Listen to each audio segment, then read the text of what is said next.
Jedi Fallen Order was a game that I was dying to play upon release. Ever since I was a little kid, I have been infatuated with the Star Wars universe, seeing every movie, trying to read every book I can, learning lore from YouTubers and so forth. But the most interesting time period, for me at least, being the time between episode 3 and 4. This game was right up my alley, and given the sequel being shown at the Game Awards a couple weeks ago, I think it is a perfect time to jump back in, exploring different worlds, meeting new friends, and just enjoying a good old-fashioned Star Wars story. What could I possibly not like about this? Well, in this video, we're going to do just that. Take a look at what the game has done right and wrong, and keep in mind this video will spoil everything. It is essentially a replacement for playing the game yourself, while at the same time, I will be pointing out its pros and cons. So with that being said, ignite your lightsabers, reconnect with the Force, and let's see if Jedi Fallen Order was, if not, the best Star Wars game ever made. And also with that being said, please go down in the description, follow my Twitch and socials to keep up to date with the latest videos and have a discussion in my Twitch chat. Let's get this started. The game starts out with some cool alien beats playing in the background. The OST for this game may or may not cause a copyright strike to my channel. Hopefully they won't notice. A man named Prof gets the attention of Cal, our main protagonist of the game, and tells him that the boss wants a word with him, specifically asking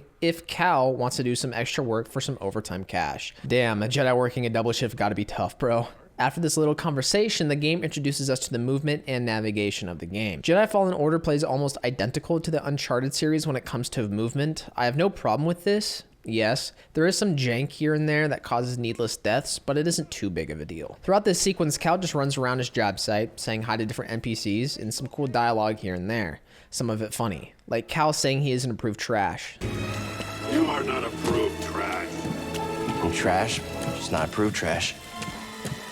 Same. We eventually get to a place where the two see an old Jedi starfighter. This is important because it sets the stage of the setting, 4 years after the events of Star Wars Episode 3, where Order 66 was initiated, exterminating the Jedi. And 4 years later, in this present of the game, the Jedi are being hunted by the Empire. So because of that instance, you can assume that Cal is in hiding, having a normal job like a normal person. Because of that, it is hard to create a story. To explain, you can assume that this isn't going to be a story where you can take out the Empire, destroy the Sith, and so on. That happens way later in the movies, and because of this, writers are extremely limited in what they can do. Star Wars media suffers from this all the time, so this makes me curious about where they're going to take this story. And while Prof is going on a tangent about how much money they can make from the starfighter while also talking about the Jedi, Cal touches on the starfighter, signifying his remembrance of his past life while he was young. Prof then talks about how Cal is young. He should be out exploring the galaxy, not be stuck on the planet they are on now, saying that he doesn't want Cal to end up like him. And I like this dialogue. It makes me love Prof. He's a caring guy who just wants the best for his friends. I'm surprised how quickly they made this guy likable, how they made me care. Not a lot of games can do this feat, so I applaud the developers. And soon after, the characters are cut off because of the cutters being initiated from the deconstruction of the ship. This causes an action sequence, and during this is a sliding mechanic of some sort. This mechanic is something I despise in the game. The controls are wonky, they overuse it throughout the story, and a lot, and I mean a lot, of deaths occur because of this. Thankfully, loading screens after accidental deaths are slim to none, so it isn't too bad, but still. I don't want to be stuck on a stupid sequence for 5 minutes just because the controls are poorly optimized. After, Prof ultimately falls. This causes Cal to use the Force and save Prof, setting Cal on an adventure that he is not yet ready for. The screen cuts to black and a sequence plays where Prof says some wholesome things. He says he understands what Cal risks saving his life and that he's very thankful for it. Cal mentions that he can't stay on the planet anymore for obvious reasons. The Empire is going to hunt him down. Now you may ask, how in the hell do they know that Cal used the Force? No one saw him, so, well, let's geek out for a little bit and go into Star Wars lore. The Force is something that other Force users can literally feel. It is everywhere. When a Force user uses said Force, there is an echo, for lack of a better term. People can sense it. With that being said, one can assume the Force users within the Empire, the Inquisitors, sensed it and now will try and find that person who did it. For some, this can be hard to wrap your head around, but trust me on this. A trippy dream sequence plays out shortly after, where Cal follows Prof throughout the train and then transitions to Cal navigating an Imperial base of some sort, or maybe a Republic base. I'm not entirely sure, but eventually Cal runs into his former master, and he says to trust only in the Force. Cal then snaps out of the dream sequence, and I love how this sets up a secondary storyline. You'll find out what I'm talking about soon enough. The train then stops. The Empire found out about someone using the Force, and they want to check it out. Everyone moves outside, and we get greeted to the Inquisitors, specifically the second and ninth sister. The second sister states that they need to turn over the Jedi, or else everyone will literally get executed, and I love this. It shows the brutality of the Empire. They don't want to mess around. They will do whatever it takes to make the Jedi go extinct. This causes suspense for the player, wondering what is going to happen next. And unfortunately, the homie prof does a speech, saying that they had enough of the Empire's dictatorship, making people get overworked, forcing people to do their bidding rather than doing what they want to do. Seems very close to our world. Anyways, after Prof says that he's done doing the Empire's work, the second sister just fucking offs him, sticking a lightsaber right into him. Star Wars is a Disney property, and this is brutal, and I love it. Like, yeah, sure, Star Wars really doesn't shy away from violence and such, but still, let me have my moment. After this happens, Cal understandably gets sad and angry. He ignites his lightsaber, revealing himself to be a rogue Jedi.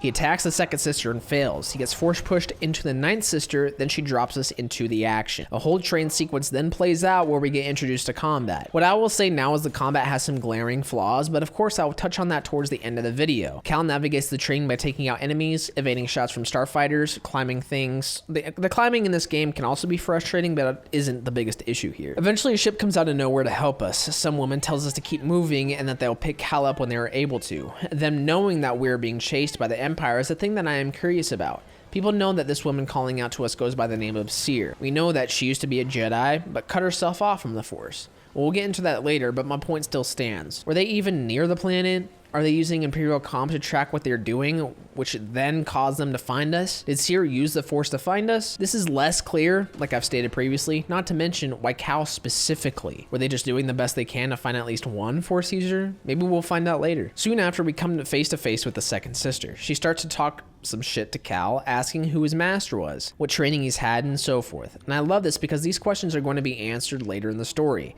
It isn't just some junk dialogue put in to make this villain intimidating. We fight the second sister and get her ass handed to us. Yeah, this combat's not easy to get a hold of. It takes some time to master. There's no prompt for you to parry, block. You just judge it for yourself and learn the patterns of the enemy. I believe there are only prompts for unblockable attacks. After Cal gets his ass whooped, the ship, then what we saw before, comes to help us. What I don't understand though is why the second sister just stands there for 5 seconds before running after the ship. If she just wouldn't have acted badass for 5 seconds, maybe she would have gotten to Cal and avoided this whole fiasco. I hate it when games do this. It's a small nitpick, but still, just fucking go after the person. Don't just stand there. And when Cal gets on board and successfully evades the second sister, we meet the crew. We already know Seer. The alien dude is Grease. Greasy money, baby. I love this guy. Seer tells us that they track Imperial communications, which answers our question on how they found us. She says that after they heard the Inquisitors were heading to the planet, they made their move, knowing that these Inquisitors were most likely hunting a Jedi. Seer then reveals that she wants to rebuild the Jedi Order. In terms of Star Wars stories, I don't like this plot. For one, we already know this is going to fail because of the past movies. And two, if the Inquisitors hunted us down because we used the Force, what makes you think that they won't do the same if we try to rebuild the Order? Thankfully, this game is more so about the journey that Cal is on rather than the plot I just mentioned, but insinuating that they won't rebuild the Order, what is the most logical plot that the writers can achieve? That would be preventing the Empire from finding Force sensitives, which they eventually do at the end of the game. It's just a very predictable plot, but like I said, it's more so the journey than anything else. Eventually, we get to see Cal's unique power of experiencing memories by touching an object. Jedi have these certain unique powers throughout their media. For example, Anakin's was dreaming into the future, so seeing Cal have his own is cool. Not to mention, it is a mechanic throughout the worlds you explore. It gives you insight on what was going on in the worlds years before the events of the game, building the lore. In this scene, Cal uses it on Seer's guitar, playing the song she wrote. Seer comments on this, saying that the power that Cal holds is a rare one. After they have a conversation about the connection to the Force, Cal tells us that his is damaged and needs repaired. Every time he tries to meditate and reconnect, he feels like he's back in that moment of Order 66. Seer, being a nice person, tells Cal that he isn't alone anymore. He has people that can help him. These moments in the game are what makes it a great Star Wars story. Star Wars is and always will be about family, and seeing these characters connect, that bond will only increase with time, making them family. It is heartwarming, and the acting in this scene is just so well done. The crew then lands on a planet called Bogano. This planet is so damn beautiful, holy shit.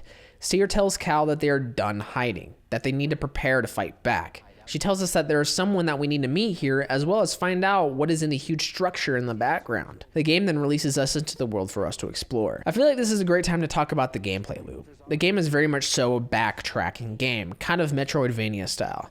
Certain areas are blocked off until you can get the necessary ability later on in the game. Personally, I don't like backtracking in games. It takes away the awe factor, but I still understand the appeal towards it. Knowing this, my opinion won't affect my analysis.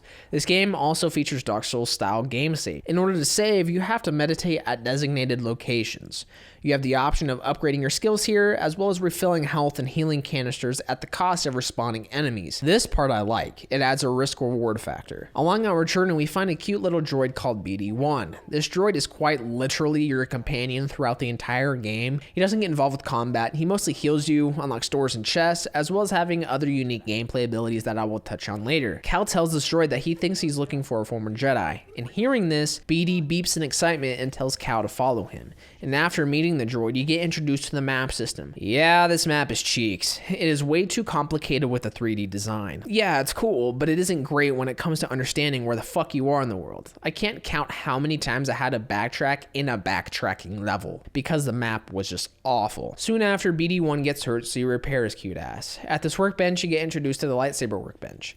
Here you can customize your lightsaber any way you want, from the hilt design all the way to the color of the saber. I transition between green and blue a lot until the very end. At the end, I kept the color yellow just because I think it fits my personality the best. I don't know, I like to roleplay in these types of games. Going forward, I'm going to do the same layout as Ghost of Tsushima analysis. I will mostly cover the main cutscenes, briefly go over the level design, characters, and so forth. Then after, I will give my thoughts on the overall experience of that said level. In going through this level, Cal experiences a flashback while exploring. During this flashback, Cal's master, Jarl the Paul, teaches him to wall run. You will find this happening throughout the entirety of the game. This is how Cal learns traversal mechanics and force powers.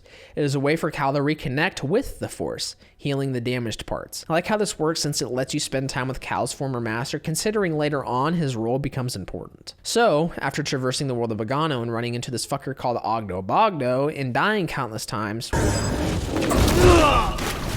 we make it to the place we need to go. BD-1 plays a hologram of a Jedi Master called Eno Cordova. This Jedi is the one that used to solely inhabit the planet. He says that Cal has passed the test that he has left behind. He mentions that the temple that Cal is in was built by an ancient civilization known as the Zeffo, a powerful force-wielding race. A Jedi Holocron was put here for safekeeping. It holds the names of force-sensitive people across the galaxy, an object of great importance. Now you get to see where the story is going to go next. Cal must unlock the vault to the Holocron in order to use it and rebuild the Jedi Order, or at least keep it out of harm's way. He gives us our next mission. Seek the hidden tombs of the 3 sages. Why does it always gotta be 3? After finding this out, Cal understands now that BD was the certain someone that he's supposed to meet. I just want to point out that BD is such a nice addition to this game. The fact that you can have this character that speaks a language that isn't English and still form a connection with him is insane. One of my favorite characters already in the game. Along the way to the ship, we come across another hologram of Cordova talking about a place in Dathomir that we need to go. This opens up your exploration a bit further. For your next mission, you can choose to either go to Zeffo or Dathomir. Dathomir is a bit harder to get through this early in the game, so I'll hold off on that for a couple of missions. Once we get back to the ship, a funny as hell sequence plays where Grease meets BD. What is that? Get off my sofa! Get off my sofa! Don't! Get out of there! Get out! That is BD-1. He's with us. I don't care who he's with. Do you have any idea how hard it is to get oil stains out of petroleum fabric? Not really. Oh, I hope you found something better out there than this droid. Oh, calm down, Grease. He did. I love Star Wars humor. I understand that this isn't for everyone. For me, at least, though, it is heartwarming. So far, there hasn't been any flaws when it comes to the story. This is a very good thing. A far cry from my last analysis with Ghost of Tsushima, a breath of fresh air. After telling Seer the news, she reveals that Cordova was her old master. The connection here made me smile. No wonder she was so obsessed with finding out what was on this planet. Seer then goes and grabs an old holocron for Cal in order to show Grease what exactly it is. When we open it, we get to see a familiar face, Mr. Obi-Wan Kenobi, the man, the myth, the legend. Cal then asks Seer a serious question that I have been wanting to know. Why is Seer not a Jedi anymore? She tells us that she had a change of perspective after a certain experience. Because of this, she cut herself off from the Force. I love how this game is purposely vague here. You don't want to reveal too much right off the bat. After all, we had just met Seer. It wouldn't feel natural. They took a good approach. Give the player enough to stay interested, but not enough to have them fully understand. Great story writing. Cere then says an important line. If Cal is living, he'll always have a choice in something.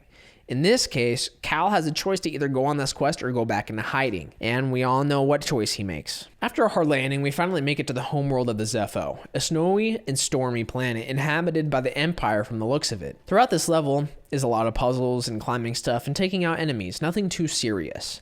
I will say the lightsaber combat when it comes to regular stormtroopers is so perfect. I don't know why, but it feels like I'm back playing the old Jedi Outcast games. The game didn't even mean to give a nostalgic factor, but it did anyways, and I'm glad because of that. And along the way, you will also come across the Force things where you can relive memories, and we find out the Empire had been cruel towards the people here, hence why no one's around. Once deep into the level, Cal has another dream sequence where he understands the learning of Force Push, an ability I relied on so heavy in this game. I will focus more on it in my combat section of the video. Eventually, we get to another Cordova recording. He talks about calling on an old friend in Kashyyyk, a woman named Tarfful. Cordova says that he will most likely have knowledge about what the Zeffo were doing. I do want to say the mission structure at the beginning of the game feels like we're just running around only to find a couple of sentences of what to do next and then go to the next mission. I know I said this was more of a journey game, but still, I wish there was a tad bit more knowledge to be had. This was the first con of the game. Once we get topside and open up a can of whoop-ass on an ATST, we meet with the crew again. After telling the crew about what Cordova said, Grease brings up a good point. Kashyyyk isn't a good place to be right now. The Empire's enslaving Wookiees with a whole armada of ships orbiting the planet. It won't be a safe trip, but it must be done. Cal is confident, though, and tells Grease that it will be a good fight, which prompts Cere to follow him, happy that he is confident. Like I said, Cere opens up to Cal a little more, explaining why she stopped using the Force. She explains that she was hiding from the Empire with her Padawan Trilla and some other younglings. After trying to cause a diversion, she ended up being caught along with the other Jedi. When caught, the Empire captured her and tortured her to uncover the secrets that Cordova kept. When his prison riot happened, she took her chance to escape, but before escaping, she almost broke, unleashing the dark side temporarily, establishing Cere as a broken character that needs healing. Almost the same as Cal. And I love this connection between the two, having similar stories, going into hiding, having their loved ones killed, and both of them having a hard time reconnecting with the Force. It's an interesting plot point that I am excited to see uncover. So next I chose to go to Dathomir because why the hell not? Plus, it is the place where you upgrade your lightsaber in order to get it double bladed. Cere also tells us some much needed backstory on the planet. Even though I am a Star Wars fan, I have no idea what this place is, and I'm so glad that they chose to get backstory through dialogue rather than the codex. Cere tells us that this planet is inhabited by witches who use the Force through the means of deception, illusion, and manipulation. Not necessarily the dark side, but more so for personal gain as well as helping their own, so I guess maybe it's light and dark, but I have no idea. Cere goes on to say that these Night Sisters made a deal with the Sith Lord back in the Clone Wars, Count Dooku. Dooku betrayed their trust, so now they are extremely cautious about lightsaber-wielding people. And keep in mind, these people are oblivious to the difference between Jedi and Sith. They also don't know about the Empire. They are hermit species that keep to themselves, so knowing that, Cal has to be very careful. Learning about Star Wars lore like this was amazing. The exposition was short and brief, but also informative with a little bit of humor from Grease. I applauded the writers when it came to God of War Ragnarok. They did the exact same thing in this game. Give lore through engaging dialogue rather than just be lazy and put it in the codex for you to read. I don't know about you, I'm not a reader at all, so having this is amazing. Dathomir is a weird planet and I'm not sure about its navigation. I want to say that for the most of the game, to be honest, Dathomir feels like the same no matter where you are on the planet. With its red hue everywhere, it just feels like you were going through the same place over and over again, even though you aren't. The only planet I didn't feel this way about was probably Zeffo, since a lot of the level is underground. I wish they had done something just a tad bit different. I don't know how they would do this, but it is a thought worth mentioning. Eventually, we get confronted by a Night Sister. She pretty much tells us to fuck off, but since we need to complete our mission, Cal says that he can't, but also doesn't want to hurt her. But since the Night Sisters don't know the difference between Jedi and Sith, she says that our actions say that we are an enemy and proceeds to have her Night Brothers attack. These Night Brothers are actually quite difficult to beat this early in the game, but I still managed. Hopefully with more abilities, the combat will be more fluid, which I have no doubts about. This brings me to the sense of progression within the game. Early on, you feel weak as hell, and that is putting it mildly, and it makes sense.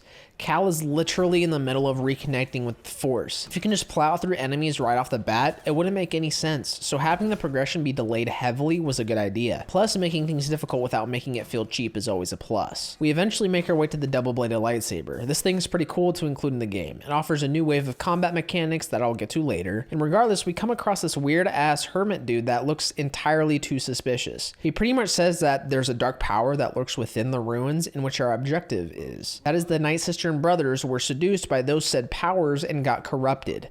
The problem with this is you can already tell that this dude is bad business, most likely someone we will have to fight later. When I first come across this dude, my first instinct was dark side user. Just from his demeanor alone, they concealed it enough though to still be a tad bit surprised when it eventually happens, but still it could have been done just a tad bit better. Not much, just a little bit. As we move forward, we get to a point where it's essentially level gated by an ability, and you'll find this happening a lot. You have to come back later, and I'm not sure if I like this or not. On one hand, it is cool that you can explore some of the level before eventually coming back and beating it. You can get the double-bladed lightsaber early and so forth, but I don't want to come back and do the exact same climbing, navigating, and so forth. Good thing there are shortcuts, but still, I don't want to go to my ship, do a different mission, come back to the same place, and then progress. Some people like these kinds of games, which is totally fine. Personally, I want things to feel fluid rather than rigid in mission structure. When we make it to the ship, we tell Cere about the adventure and how the Night Sisters also have Night Brothers by their side. She pretty much says that we're lucky to be alive and we can come back later. Sick, let's make our way to Kashyyyk then. On our way here, Greasy Money talks about love and wanting it. Don't we all, man? When this is all over, I think it'll be time to settle down, you know, fall in love, start a family. Love? You? Yeah, you think a guy like me doesn't know love? I bet you're gonna tell me. Let me tell you, it's the best, but a lot of work. It needs admiration, devotion, attraction, and respect. Breeze, that's actually very insightful. Yeah, well, it comes with experience. Can't look this good and not steal a few hearts. I bet. When the crew eventually gets to the planet, we see that an entire blockade of Imperial ships are orbiting the planet, meaning there is some caution. But Cere pretty much says that they have a sort of MacGuffin, a coincidence, so to speak, with the means of having the ability to move along without being detected. I'm going to be lenient on this since this is Star Wars and it is a thing within Star Wars, and it always will be. It happens in every movie. I just wish there weren't so many coincidences in games, though. Cal then hatches a plan in order to save the guerrilla fighters on the ground. We get to take over an AT-AT. I've always wanted to pilot one of those things in a game other than Battlefront, so doing it here wasn't the best, but I will still say it was fun to play. While playing this game, we get introduced to a dude called Saw. Saw has been in the Star Wars lore for a while, and I've never seen the appeal to him, and that includes this game.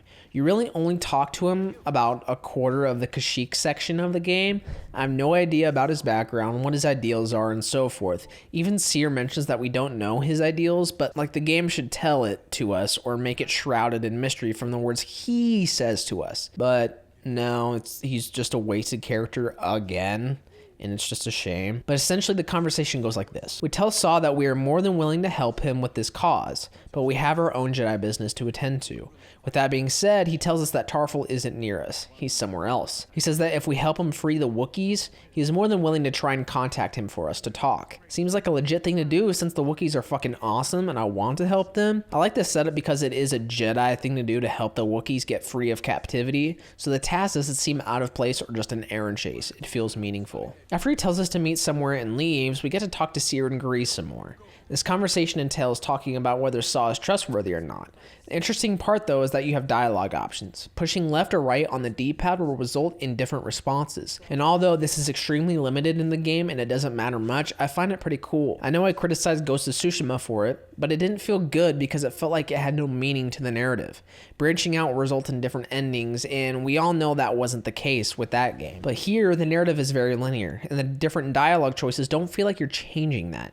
It's just a way to keep things different and engaging. After getting some upgrades for BD and meeting Saw, he gives us a map for our destination in order to free the Wookiees. Yeah, the map is still complete ass and it won't help much. The coordinates go to a prison camp. Saw tells us that he'll make a distraction in order for us to break them out, and it seems like a good plan, I guess. After, Cal and BD go on their way. And throughout the level, I will say I got stuck on where to go next in a couple of spots. The game has this happen for you a lot, and with having a map that is horrendous, it makes things much worse. For example, there was a spot here that I was trying to understand, but I then discovered that the part I was trying to access won't be available until later when I get the necessary abilities. So I had to run around and find out that the place I needed to go was right in front of me. Anyways, we freed the Wookiees and they thanked us. It was a cute scene when one of them hugs Cal. This is what I love about this game. It's a Star Wars ass video game. It is everything you want in a Star Wars game so far, besides the horrible map, confusing places to go. And later on, when we get topside after beating an ATST, Saw gives a speech, giving the Resistance hope.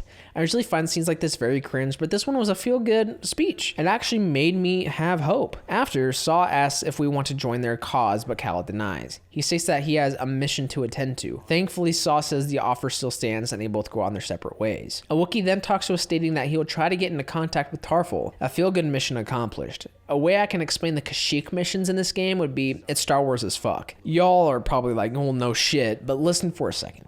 Star Wars has always been these feel-good battle things when everything is won. This is the same thing. You were successful in your mission, and because of it, the Wookiees are finally free and Kashyyyk has a chance to be saved. Not to mention, whenever you see Kashyyyk in a Star Wars game, it's always a blast to play in. This was my highlight of the game so far, and I'm loving it. But the next thing on the list is to go back to Zeffo and inspect what the giant statue is. Nothing is really different here when you try to make your way to the statue, considering you're just retracing your steps. It only becomes different when you try to make your way into the sanctum thingy. I have no idea what it is. Throughout the mission, we fight some enemies, grab some upgrades for BD1, and eventually run into the second sister. We run into her, she states Cal's name, telling him that she knows all about him, essentially his past and what he's after, what Cordova was looking for. But since Cal is a fucking badass, he ignites his lightsaber and doesn't say a word. True Sigma energy. And I'm never going to use that word again. This boss fight, I will say, is hard at first, but once you learn the second sister's moveset, it gets pretty easy. Just gotta dodge and execute your parries perfectly. Though here is when I started to realize that the faults of the combat. Sometimes your dodge can get heavily delayed, and I can't tell you how many times I died because Cal just wouldn't fucking move when I told him to move. The funny thing is, though, with video game characters that I'm finding out now, they will constantly talk shit even though they're getting their ass whooped. And I don't know, I just think it's really funny and I thought I should mention it. Even though we're making some progress on her health bar, she force lifts us up and pushes us away, almost about to take us out, but the homie BD1 saves the day by putting up a blast shield. The second sister then talks more shit, saying that Cal isn't as gifted as Seer's last apprentice, but then that's when it hit me. Keep in mind, I haven't played this game in like years and forgot most of the plot. It hit me right then and there that this was Trilla, Seer's Padawan. I will say that the game did a good job at keeping this hidden, and you want to know why? They talked about it in the game like twice before this event. I think they only did it one time. I wish more games would just quit forcing down these plot twists down your throat before they happen. In this game, since they only mentioned it once during a story solely about Seer to keep in mind, it made the plot twist work. Yeah, in Seer's conversation, they put emphasis on her Padawan, but it was so low-key that I barely noticed, while at the same time keeping it in the back of my mind. We find out that while getting tortured, Seer gave away the location of her Padawan. Yikes. I never would have thought that this is what Seer meant when she said she broke. As you could tell, I love this. It plays into the fact that Seer is a broken character that isn't fully a Jedi. She has dark in her. She has turmoil. This makes her interesting and someone that you want to see get better. Trilla later states that Seer is the dark side in order to escape the facility in which she was kept. Fuck, this story keeps getting better and better. The best characters created are usually characters that come off good at first, but on the inside is concealed secrets, dark intentions, bad memories, and etc. Also, learning about this from her former Padawan was a good choice rather than Seer telling us outright before when she just first mentioned her Padawan. Now, here comes the bad part about the scene. Throughout this game, the optimization has been on the disappointing side. Loss of frames, screen tearing, audio syncing issues, and so forth. Keep in mind that I was playing on the PS5. During this important scene, audio syncing was all over the place. The audio was outpacing the visuals, and it just sucks because this cutscene was so engaging.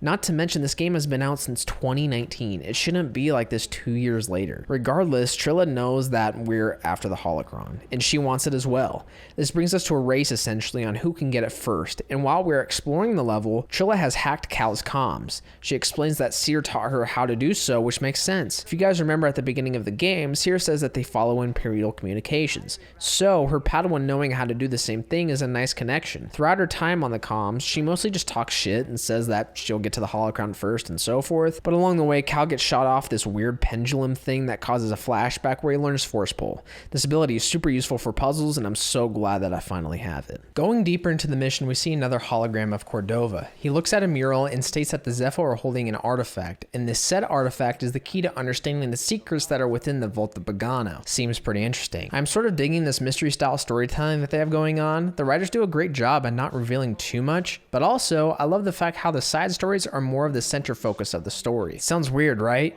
Your main story feels like a side story. What I mean is, you have this main goal, which is getting the Holocron, but the most important moments in the story are the things happening around that. Finding out the Second Sister's Trilla, freeing the Wookiees on Kashyyyk, finding out what exactly happened on Dathomir, and understanding what the Mystery Man's intentions are. Those things are what makes the story amazing. We understand now that the object that we need to find is called the Astrium. This unlocks the vault, though we don't know where to find it yet. But later, Trilla tells us over the comms that she has the tombs raised, which means we're no longer of use to her. But my question is, what is that she needed? She's after the same thing as us, but doesn't have the necessary understanding. So why did she need to raise the tomb? Did I miss something? I am just not entirely sure. After some backtracking, Cal eventually comes across a bounty hunter. His name is Mad Midge. This boss fight was decent, but then all of a sudden there's a scripted death. I don't like this for a couple of reasons. One, the said scripted death felt cheap. It was like an instant one-hit kill instead of a quick time event, which would have been the better thing to do with a little cutscene at the end. And two, it made no sense to the story during that time. I understand why they are after us from dialogue later on in the story, but at this moment it felt so random, and it put me off. It just totally shut down the excellent pacing of the story. But when Cal awakes, he's in prison with no lightsaber and is away from BD-1. This brings Cal to navigate the prison, do some puzzles, find BD, and eventually get to a battle arena and fight some enemies. This was the one part of the game where I was audibly saying, what the fuck? It just felt so odd to randomly come here, fight some enemies, and do a prison escape. Like, the pacing was top notch until now. It just felt like something solely to pad out a character arc for Grease when you could have done it in other ways. I mean, sure, it was fun, but this place has flaws. For example, if you look up at the crowd, there are low poly characters that sometimes don't even do animations when the crowd gets noisy. It was kind of lazy, and there was no point to this place in my eyes. The story would have been perfectly fine without it, and it's weird as hell. Though Grease and Seer save the day by just casually having their ship stroll in to pick us up and head off. We find out that Grease had a crippling gambling addiction, which caused us, of all people, to be kidnapped. Okay. Cal then talks to Seer about how the Empire knows about the Holocron and how Cal understands Seer's past, saying that she was blatantly lying to him, which is a fair thing to say. Seer is pretty much speechless here. Although this was a cliche of having the main protagonist distrust an ally, it worked here. I feel bad for Seer and Cal. Cal feels betrayed, while Seer is just trying to bury that memory and is actively trying to be a better person by cutting herself off from the Force so she doesn't make the same mistake. It's a shame that the stupid arena prison section totally ruined the pacing and narrative that was building up. But regardless, the conversation between Cal and Seer gets interrupted when they get transmission from Kashyyyk. They have located Tarfful, and now it is time to meet up with him. Hell yes, homie, let's get this story rolling again. But soon after, Cal goes to sleep, and when Grease wakes him up, they have a deep conversation. Essentially, what happens here is Grease apologizes for what had happened with Cal getting kidnapped. He also says to take it easy on Seer, that Cal and Seer were the best thing that had happened to him in his life. Although this is a sad scene and makes me smile at some points, this conversation happens way too early. For the matter, the whole distrusting Seer thing happens just way too early. I would have waited until after this Kashyyyk mission to have this conversation. Maybe have the whole Trilla telling us what really happened type thing be introduced here in the next mission. Who really knows, but if they did this, I think it would have made a lot more sense. Letting the relationship build just a tad bit more. It feels like I just met Grease, so hearing him say this makes me feel uncomfortable. Though after we make our way to Kashyyyk and start our search for Tarfful, you pretty much have to backtrack most of the previous level until you get to a different section of Kashyyyk, which I found more beautiful than the previous. It has more jungle involved and less building structures around. It genuinely feels like you're in the wilderness of Kashyyyk, which I like. It makes the planet very unique and gives a colorful green to the environment. When Cal finally makes it to Tarfful, I have to be honest, it was pretty anticlimactic. No cutscene, no helping out Tarfful, no nothing. anything. He just casually says that the things we need to know are most likely at the top of the origin tree. I mean, it's fine, I guess, but going through all this work to meet Tarfful only for it to be a casual in-game conversation seems like a letdown in laziness from the developers. Regardless, the Rebel Soldier gives us a rebreather, which gives us the ability to dive underwater, so that's a plus. It brings more environments to explore. I just wish underwater exploration was a bit more fleshed out and not so blurry to see. Towards the top of the origin tree, we get to meet the Ninth Sister again. She just talks shit, gets in her ship, and shoots us like a coward. I have to say the villains in this game are good. They do a good job at having the player hate them. In this sense, Cal in a scripted sequence where you climb, witness a giant-ass bird get hurt, slide down some shit, and so forth. Your typical action adventure sequence. Nothing too serious, but along the way, Cal has another flashback with his former master where he learns the power of the double jump. And let me tell you, the double jump is a lifesaver. I will cherish this power forever after playing with a normal single jump. But eventually, Cal sees this huge injured bird and helps heal it.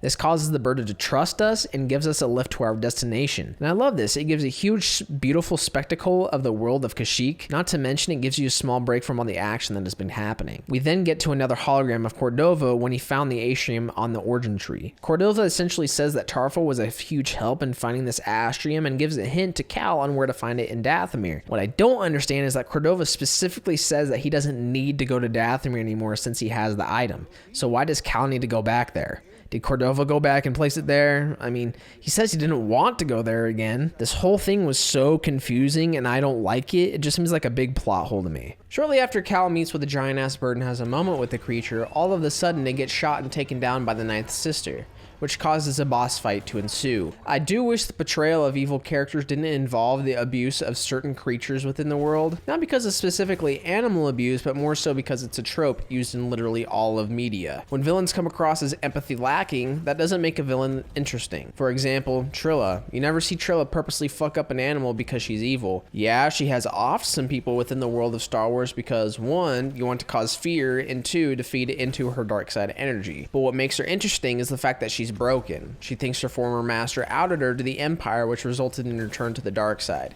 Same with Anakin Skywalker. Yeah, he's off some people too, even younglings, but it was for a goal of saving Padme and feeding into dark side energy in order to gain the power to do so.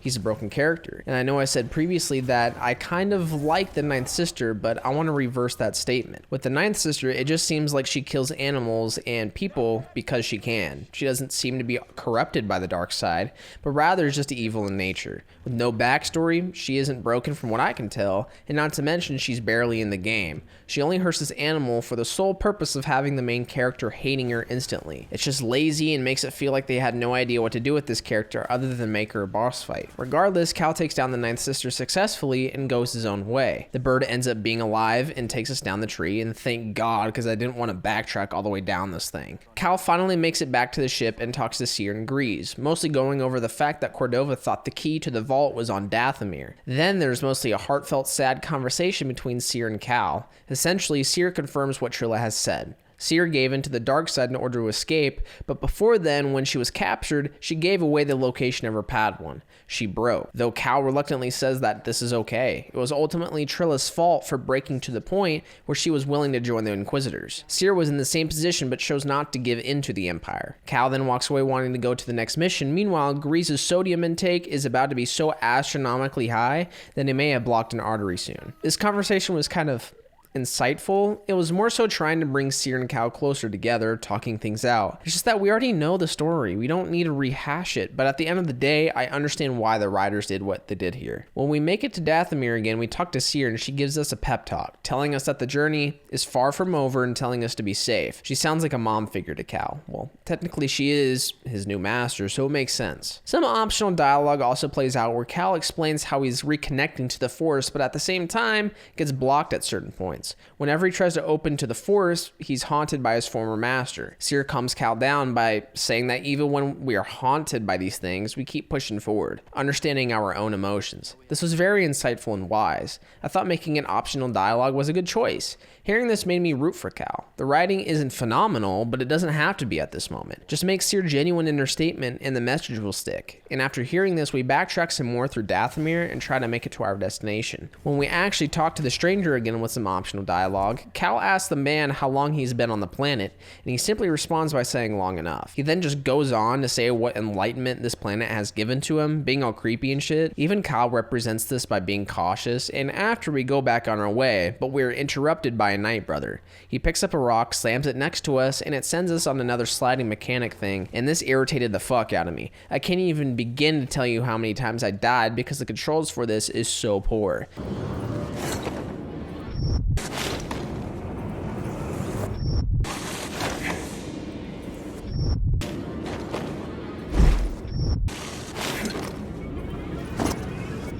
It's not even a joke at this point. I was genuinely yelling at my monitor, and I guarantee that my neighbors had dialed 911 on their phone. I just wish they would remove this mechanic fully. There was no real purpose to it in the first place, and I hope remove it in a sequel. And while navigating the depths of the planet, we get introduced to the Night Sister again. She tells Cal not to go any further, but Cal ignites his lightsaber and holds his ground. Then the Night Sister said something interesting. She says that a certain person was right about us, about the Jedi, that they are thieves, liars, and bringers of death. So, at this point, when your mind wanders about who the hell is she talking about, you start to realize, oh shit, it's that creepy-ass dude that we met earlier. I mean, he's the only logical answer that someone can come up with, but the fact that you still question it is a good thing. I know earlier I said that you can already tell that this dude is bad news, but even when I got to this point, I still questioned things. I just thought it was a good thing that this happened. If you put yourself into Cal's shoes, it's the exact same feeling.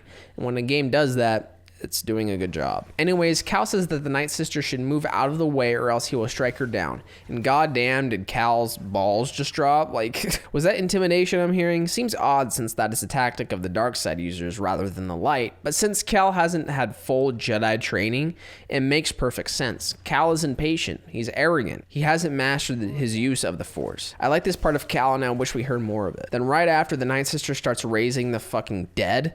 What in the fuck shit? In Star Wars, pump that shit in my veins! These things aren't too difficult to beat though, but when navigating the planet mixed with ambience, it can be creepy at times. Going further into the narrative, we eventually come across this unalive Night Brother that has some climbing gloves. This will help climbing be much faster, and let me tell you, this was an amazing addition. But before that, we get attacked by this fat ass bat thing, but we quickly took it down and tested out our new gloves. I will say, these boss fights are getting harder and harder. You must be on your A game to take them out. And during this level, there are some huge set pieces, like when you're casually walking on a branch and overlook the landscape of the planet in the distance. The sense of scale in this game is pretty darn good. And eventually, we do get attacked by the beast again because it flew away from us previously before we can actually off it. This is pretty much a cool quick time event thing that happens, gives you sense of scale. It's a set piece in and of itself, but ultimately, the beast takes itself down by running into too many things. And after the fact, we go back to try and find a path to the place we need to go. Eventually, we get to a place that overlooks the Mantis, our ship. Seer taps into the comms and says that Grease is starting to act strange.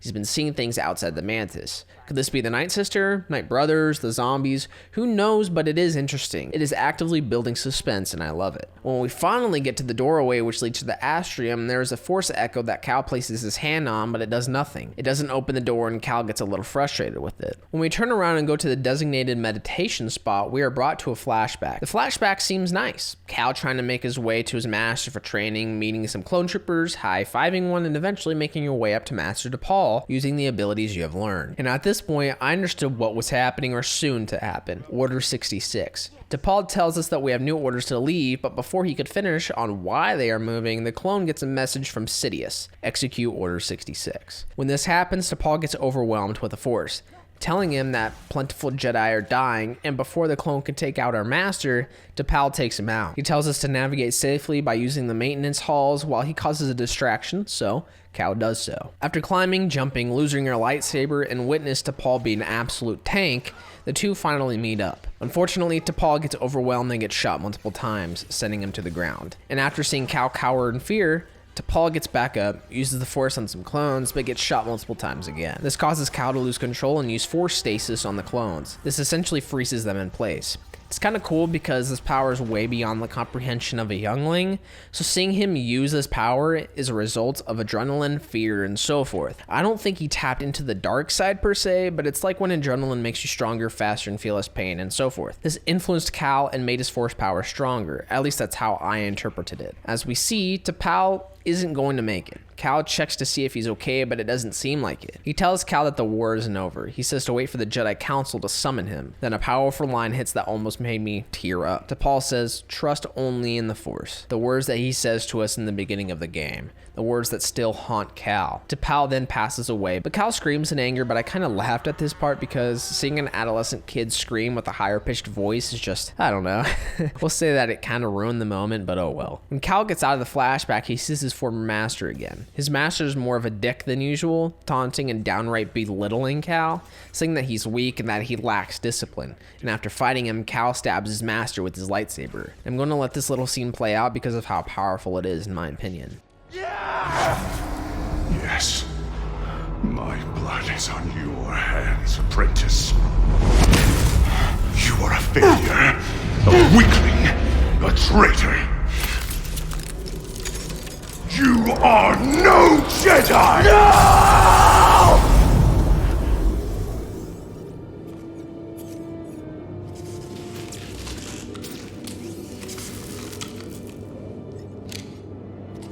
As you see, his master says that he is no Jedi. This scene is important because it's true. Cal doesn't believe that he is a Jedi yet. He hasn't fully matured, which means he isn't yet ready for Cordova's trial. The scene is emotional. He is still haunted by his master. And during that scene, Tarfful was Cal's inner thoughts, the voice in his head, and seeing Cal break his lightsaber was almost like breaking himself. But being a Jedi isn't about wielding a lightsaber, and Cal will find this out soon. And after heading out, we get greeted by the creepy old man again, and Cal is clearly going through a lot at the moment, so he yells at the man to leave him alone. But after, the old man just won't let up. Cal caves in, asking who the man is really. He reveals himself to be Taron Malicos, a former Jedi before the Purge. And at this moment, you finally understand that this is the dude that's been influencing the Night Sisters and brothers. And from the way he's talking, he's mostly corrupted by the dark side from the secrets within Dathomir, which he reveals in a vague way. He essentially wants to train us and have us be his apprentice. Cal says that Malicos' use of the Force is to seize power, the very thing that Jedi stood against. All of a sudden, the Night Sister appears. She states that everything that Malicos is saying to Cal is the same thing that he said to her, manipulation. The story then becomes clear, that Malicos is the one that came up with the story of the Jedi massacring her sisters, when in reality it was the Sith. This causes Marin, we found out her name during this cutscene, to cast a spell and raise all of the dead. They break out of these weird looking ball sack things and chase Cal. And after running for my fucking life, because believe it or not, these fuckers are fast as hell, we make it to the ship and tell Greasy Money to gun it. While on the ship, Cal then recounts the vision of his master. And after hearing this, in order to comfort Cal, Cere tells Cal the story of what happened when she escaped the clutches of the Empire. She states that the Empire had brought Chilla into the same room as captured Cere. Cere saw her former Padawan's eyes, most likely Sith yellow, and she understood that what she had done. Seeing this caused Cere to summon the dark side as we know, and it helped her escape. She states that she had killed everyone in that room except for Trilla.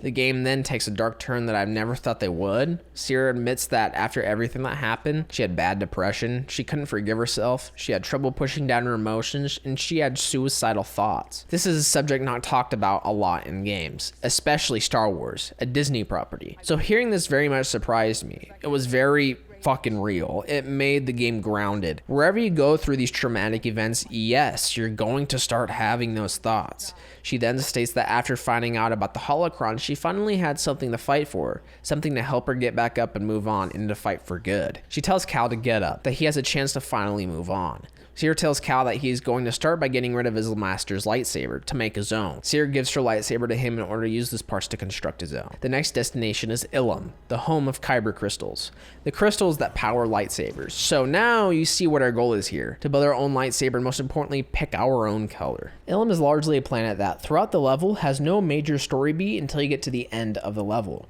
You mostly climb, get into the Jedi Temple, figure out a puzzle, navigate through the water, and find a kyber crystal. Once you get to it, an important cutscene hits.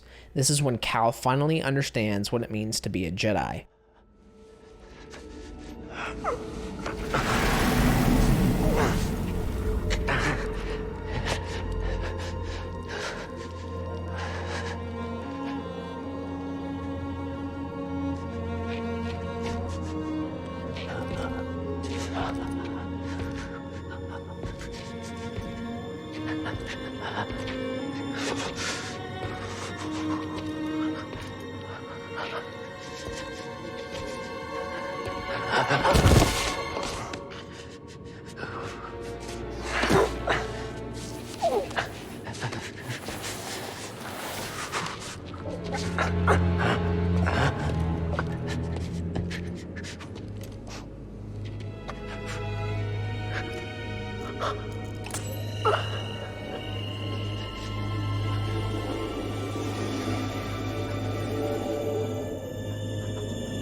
No! Yeah!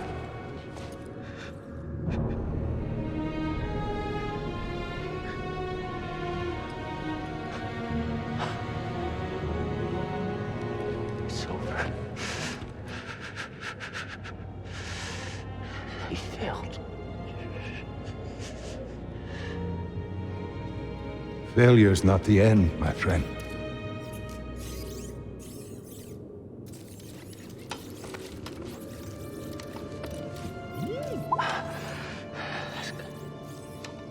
That's good, buddy.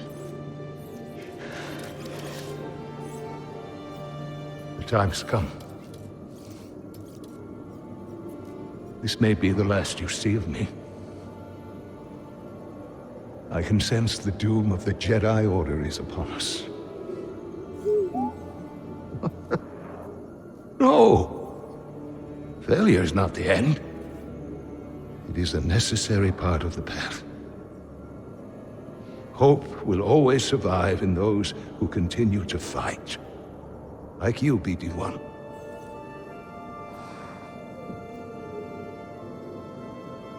I believe you will find someone just as brave and persistent as you have been. And you will help them, as you have helped me. But your memory will be completely lost. Are you sure you want to do this?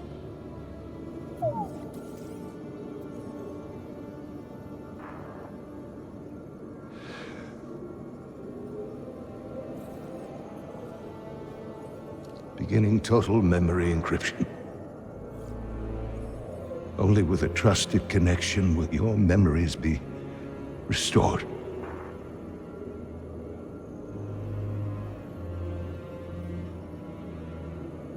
I believe in you, as I always have. And I believe in whom you choose to replace me.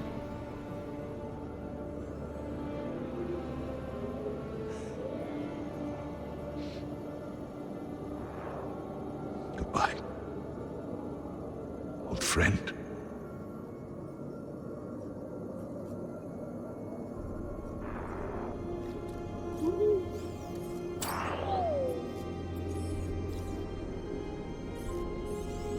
Your memories. You risked them for me.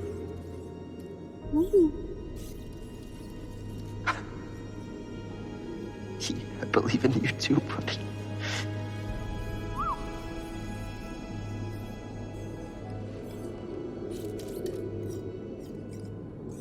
Yeah, you're right. There's still a chance.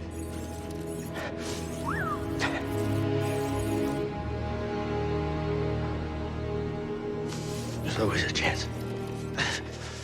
Come on. As you can see, BD1 got his memories wiped. Cordova did this so BD physically couldn't tell the person he chose where to go next.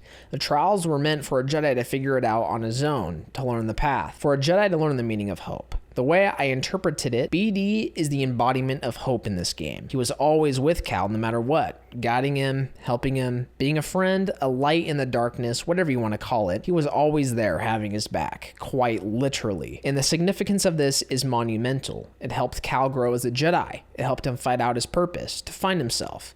The scene was so perfectly captured, Cal finally has the will to keep going even after his failures. After all, like Cordova said, failure is a natural part of life. Hope remains when you choose to keep fighting, to keep going. It could make a grown man cry. Regardless, this is the moment when Cal builds his own lightsaber. The player gets to choose the color of their lightsaber, and like I said before, I chose yellow, only because I always thought that the color meant neutrality, balance.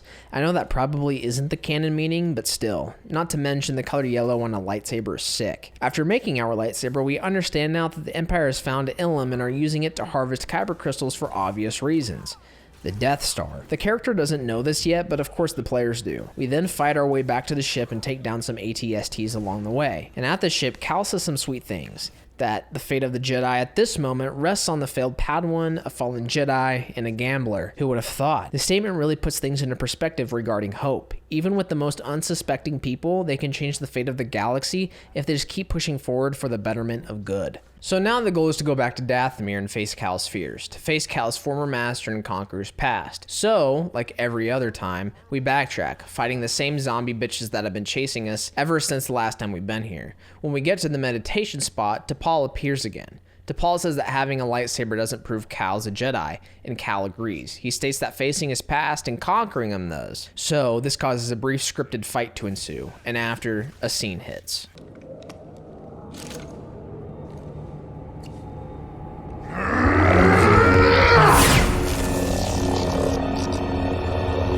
Master, I will never forget. The loss has become a part of me. I will honor your teaching and your sacrifice.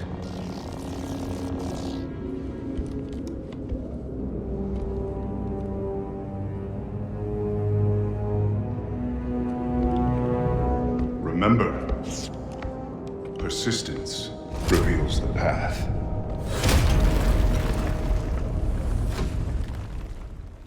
Essentially, Cal understands finally that in order to find balance in his life, he has to let his past become a part of him. To never forget, but to never dwell on it. Cal will honor his teachings. Tarfful's line of persistence reveals the path is great. In other words, saying the same thing that Cordova did. Hope remains when you keep fighting. Persistence. Cal then makes his way to the Astrium, but before he can go any further, he is interrupted by Merrin, who doesn't have her hood on.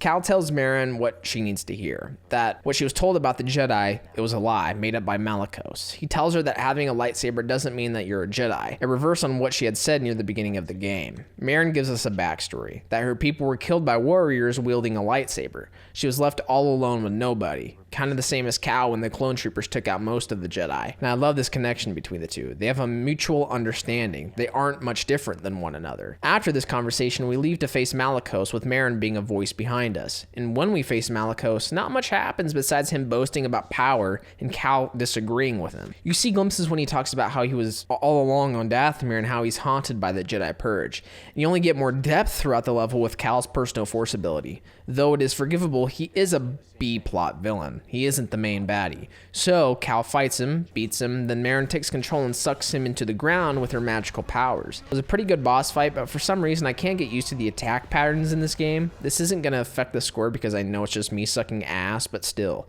I died so many times. After, there's some optional dialogue with Merrin, talking about the object that Cal is looking for. He also explains that the Empire is looking for it too, and will eventually come to Dathomir if they don't hurry. Merrin is confused because, I have said previously, she doesn't know what the Empire is. She hasn't been outside of Dathomir. After we tell her this, she understands, so we go and pick up the Astrium. And when we find the Astrium, show it to Merrin, and dude, I swear there's some romantic tension between the two. Is it just me, or... I don't know. Who knows? Cal then, out of nowhere, tells Merrin of his background, of being in hiding and witnessing his peers die off. He explains the statement that Prof at the beginning of the game told him, to go off into the galaxy and find his place. That even though he didn't necessarily listen to Prof's words, life has a way of putting you on a path anyway. This sparked something in Merrin. Those words meant something to her. She has been sheltered by Dathomir for so long. This makes her want to join us on her journey to get the Holocron. When we get back to the ship, the crew is surprised by the accompaniment of Merrin. Grease and Seer don't trust her, but ultimately trust Cal's decision to let her join them on their mission. There was this one part where BD gets excited and scoots closer to try to talk to Merrin. She says that she can't understand BD and it makes him sad. I was sad to see this. I have no idea why. Poor homie. On the way towards Bogano, the group get together and talk about their next steps. While talking about this, Greasy Money wants to whip up some stakes, but the crew tells him that they are happy that he was here all along for the journey, that they couldn't have done it without him. This makes me happy. Greasy was a homie throughout the game, but all of a sudden though, Mary makes probably the most fucking logical question throughout this entire game. Should Cal even open the vault? Jedi get taken from their homes to train, but will ultimately get hunted in the end by the Empire, the same as Cal. So why is it a good idea to go through with this mission? I have nothing to say about this. She made me think she was Einstein with that question. It's smart as hell. Then all of a sudden, Merrin tells Grease that she likes her steak rare, which makes him happy. Ew. you. The worst character in the game now. Nope, hate you all the way. Well done is the best steak. If you disagree with me, fuck you. Cal makes his way to the vault, opens it, then a mirror appears that Cal looks into. When doing so, a vision happens. A vision where Cal ultimately trains Jedi, but in the end, the Empire finds them and takes them all out. At the end, we see Cal turn into an Inquisitor. An awful future if he goes down the path that he wants to go, of training the next coming of Jedi. And after snapping out of it, he tries to get the Holocron, but gets interrupted by Trilla. And how the fuck did she get in there and no one notice? I'm confused. But regardless, we end up finding her, and after beating her fair and square and steal her lightsaber, Cal goes into the horrible memories of Trilla since he has his personal power from the Force. That is why this is happening. So much hatred, fear, sadness is built into that lightsaber with the power of the dark side. Cal witnesses what exactly happened that day when Cere left the younglings in Trilla to cause a distraction in order to save them. Then it cuts to Trilla being tortured by the Empire. You can even hear her screams. Then you get to see Cere use the dark side after seeing what happened to Trilla, seeing her put on the Inquisitor mask. This whole thing is fucked. No wonder Trilla has so much hatred towards Cere, but this causes Trilla to run away with the Holocron. Anyways, back to the criticisms with this section. How did Cere and the rest of the group not see the Empire on the planet? They could have warned us, could have helped, but no. They just stayed in the fucking ship oblivious to what was happening. Like, Trilla was in the vault the whole time. How did no one sense it? Isn't it a Jedi trait to sense when someone is where they don't belong? Can't you sense other Force sensitives? I am so confused. When Cal makes it back to the ship, Cere and Cal have a deep conversation. Cere says that this was all her fault, that Trilla is on the path because of her. But Cal, understanding what he had just learned on Ilum and Dathomir, tells Cere that what we as people do next after failure is the important part. Cere then tells us where it is that Trilla is taking the Holocron, to Fortress Inquisitorius. It is a place that is deep underwater, a place that is on a neighboring planet of Mustafar. What does this mean? Oh baby, you'll see soon enough. And after this, Cere formally makes Cal a Jedi Knight. A monumental scene. The crew finally gets to Fortress Inquisitorius. This is the end game. Grease states that with the defenses they have, their old tricks won't work, but Merrin comes in handy. She uses her witch magic shit to make the ship invisible. Okay, wasn't expecting that, but I guess it works. And before we drop into the water, we talk with Cere briefly. She pretty much says that whatever happens to her, don't worry. Our only concern is to get the Holocron and get the fuck out. I mean, nah, I ain't gonna do Cere like that. We all know Cal is gonna save her no matter what. So this mission is pretty short and sweet. We swim into this gorgeous ass underwater section. Once in, we sabotage the inside so water spills in. We help Cere with what she's doing, and we eventually get to the torture chamber where Cere escaped from. I will say the combat in this section is pretty hectic. You must deal with plentiful dark troopers, staff-wielding stormtroopers, and much more. It isn't an easy task because they just fucking bombard you. Though, in the torture chamber, Trilla comes out of nowhere and tries to take us out, but fails. This causes a boss fight, and holy shit. With me being complete ass with combat, this thing was hard. I got hit so many times, I was screaming. Regardless, after we take down Trilla, a cutscene plays. Now for this one, it is almost a necessity to play out. You all know why. We'll get a copyright claim, but oh well, probably already did anyway, so.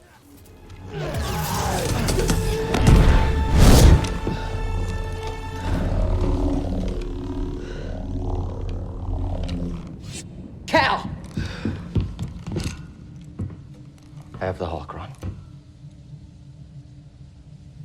I need to do this.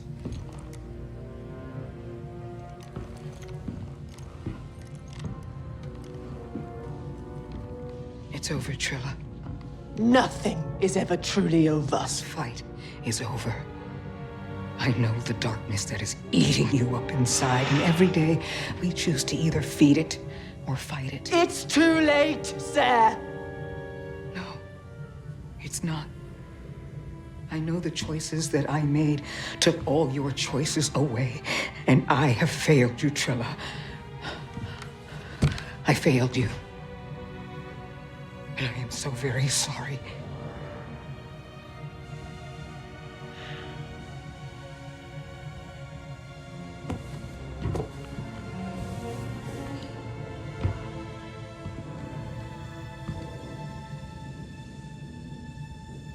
I've carried so much hate for you.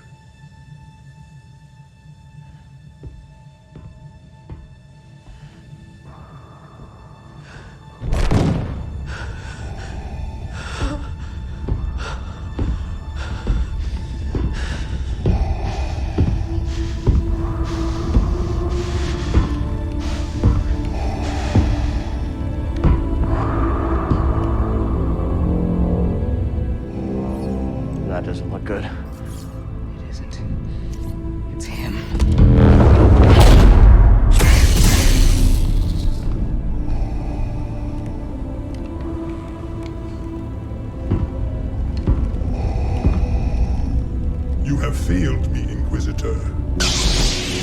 Avengers! Run! No!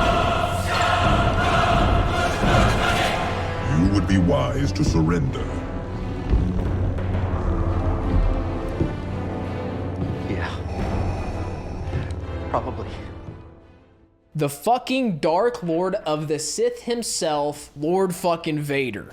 When this cutscene first played, when I first played this game back in 2019, you have no idea how excited I was. I was screaming like a girl in my dorm room. The scene was perfectly executed. The heavy breathing from Trilla, scared shitless, is just the icing on the cake. When you try and fight Vader, it just doesn't work. He force chokes you and tells you to stand down. Cal uses the Force on an object and tries to hurl it at Vader, but that doesn't work either. He catches it, Force pushes you back, throws the thing back at you, and when you run, he literally takes the fucking floor apart and throws it at you. This man is on a mission. After doing some hardcore parkour to escape and try to go down the elevator, he catches up to you and tries to slice the door open. But ultimately, Cal gets away. And oh my god, what an adrenaline rush. I was straight fearful during this section, I'm not even kidding. If you even turn around for 1 second, it's an instant death. I mean, just look at Seer. She just got tossed like it was nothing. I love it because it's realistic to lore. You can't survive a Vader encounter. Vader is the second most powerful Force wielder in the galaxy at this moment. The only two people that can beat him are Sidious and Kenobi. Kenobi only because he knows exactly who Vader is and can get under his skin, and that's geek shit, but whatever. Nonetheless though, Cal has no fucking chance at all. Even in the Codex it says that few survive Vader's wrath, and those that do only do so by running away. As we hightail it out of there, Vader catches up to us again and sends us flying. When Cal tries to use the Force to grab his lightsaber, Vader catches the lightsaber using the Force, overpowering Cal's abilities. And after asking for the Holocron and Cal says no, Vader ignites Cal's lightsaber, rotates it, and stabs him using the Force. Jesus Christ. All of a sudden we see Seer. She isn't dead. She hurls her lightsaber at Vader and battles him briefly, but Vader quickly overpowers her and bitch slaps her all the way back to Coruscant. But Seer falls back into her old ways. She uses the dark side to bring Vader down. Vader feeds into this by saying that she would make a great Inquisitor, but Cal stops her, saying that she still has a choice. And after hearing this, she makes a Force shield which allows Cal to break the glass and escape, leaving Vader to push back the water that is flowing in. God damn, that whole sequence is intense. I have no comments on it. I think it speaks for itself. That was goddamn glorious to play through. Wow. As Cal tries to swim up to the surface, he passes out, but Marin comes and saves the day by grabbing us, and soon after, Greasy Money wakes us up. That man is the best, I swear. Cal asks if Seer's alright and says that she's perfectly fine. As we make our way out of the room, Marin comes out to greet us by giving us a hug, and bro, I wish I had the riz that Cal has. That man doesn't even have to try. Lucky dude. And now, you can't tell me there isn't some romantic tension between the two. It's completely obvious now. Seer then excuses Grease, telling him that his charter is over and that he can do whatever he wants now. But the man insists that he wants to stay with us, playing into the fact that this group is now a family. There is no Star Wars without family, after all. After everyone looks at the Holocron, Cal picks it up and contemplates what to do next, but because of continuity, Cal breaks the Holocron with a lightsaber so no one can find these kids, keeping them safe. If you think about it, Luke Skywalker is probably on the Holocron, so knowing that, you kind of have to destroy the Holocron or else you break canon, but with that, it is the end of Jedi Fallen Order, and what a fucking ride. When it comes to the worlds that this game comes with, that being Dathomir, Bogano, Zeffo, and Kashyyyk, I would say the number of worlds that you can experience is plentiful, but keep in mind that this game isn't an open world. It is open-ended linear level design with Metroidvania elements, meaning this game has different paths that unlock with the abilities that you get along the story. With that open-ended design, upon getting those abilities, paths will be unlocked where you can just venture off without a care in the world, getting cosmetic unlocks, XP, and so forth. With that being said, there isn't much to talk about when it comes to the world building exploration. Things that you can unlock are mostly cosmetic items, which include ponchos, lightsaber parts, BD1 skins, healing stems, and mantis skins. Out of those options, you already know which one is the most rewarding, and upon finding healing stems, they will add on to each other. At the beginning of the game, you start out with 2. After you can just keep adding to that number. Some unlockable after completing a puzzle, just exploring, or just running into them. This goes for cosmetic items as well. I do wish there was more to offer here though. Just getting those things through exploration, in my opinion, is not enough to justify players backtracking for God knows how many hours. If you are good at combat, dodging and parrying, you really don't need that many stims to get by. On lower difficulties, it is utterly useless to even try to find them. You just don't need to, especially since going to meditation spots will resupply you with canisters. Hopefully in the sequel they will do better on this, but for now, just try to explore when the new game plus opens up after beating the game. And going into the world design of the planets that I've stated, they're absolutely beautiful besides Dathomir. Kashyyyk is this huge overgrown forest planet with a little bit of buildings here and there. Bogano is this flat surface cliffside planet that hides different puzzles, bosses, and chests for you to solve, explore, and find. Zeffo is probably my second favorite, also the best in terms of exploration in my opinion. It's stormy planet that it's beautiful from the outside, but underground houses a huge explorable tomb. And lastly, Dathomir is this red-ass planet that mostly looks the same no matter where you go, and that's why I don't like it. But that being said, it is the most atmospheric planet, meaning it's hella spooky, especially towards the end of the game. But like I said before, these planets are fun and cool to explore. I still don't think it is worth taking your time and 100%ing these places. It just isn't worth your time unless you want a platinum trophy, but I'm not one of those people. And going into combat, it's very challenging, especially the boss fights, even on normal difficulty. From what I can tell, it doesn't give you an indicator on when an enemy is about to use a blockable attack. It only shows when they're going to do an unblockable. Even then, when you do block, it uses up your stamina bar, meaning you can't just spam it. This makes it so the game forces you to try and parry attacks while after counter-attacking.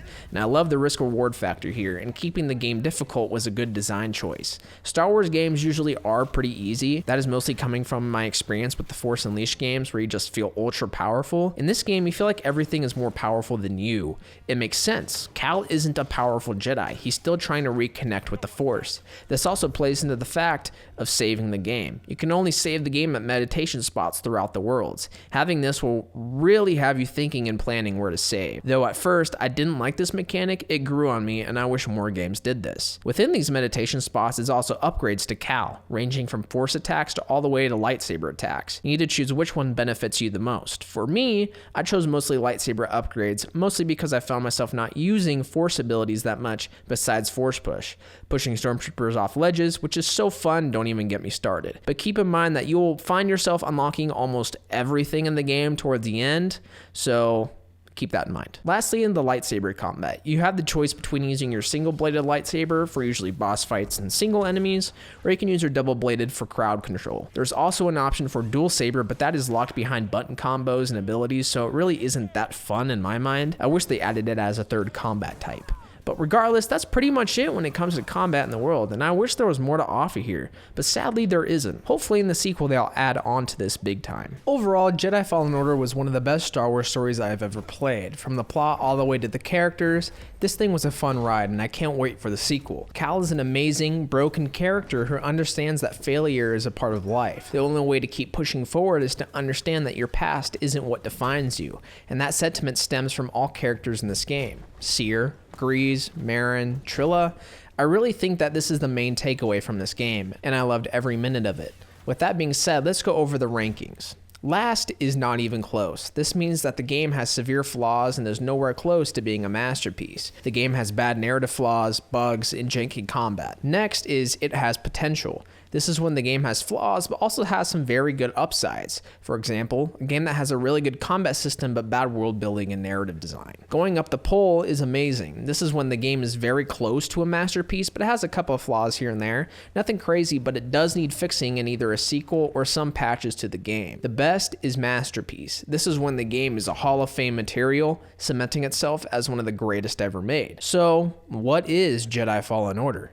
This game is fucking amazing. This game has some flaws here and there, specifically with side content, issues with navigation, and little reason to go above and beyond. But what keeps you going is the narrative, combat, and the abilities you learn. I will say that the narrative is the best Star Wars narrative that I have ever experienced, beating out the Old Republic games as well as the Force Unleashed games.